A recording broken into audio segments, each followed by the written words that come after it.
They went to Capernaum, and when the Sabbath came, Jesus went to the synagogue and began to teach. The people were amazed at his teaching, because he taught them as one who had authority, not as the teachers of the law. Just then, a man in their synagogue who was possessed by an evil spirit cried out, What do you want with us, Jesus of Nazareth? Have you come to destroy us? I know who you are, the Holy One of God.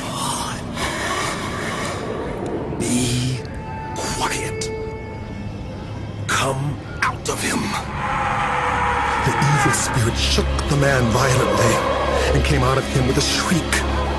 The people were all so amazed that they asked each other, What is this? A new teaching and with authority. He even gives orders to evil spirits, and they obey him. News about him spread quickly over the whole region of Galilee.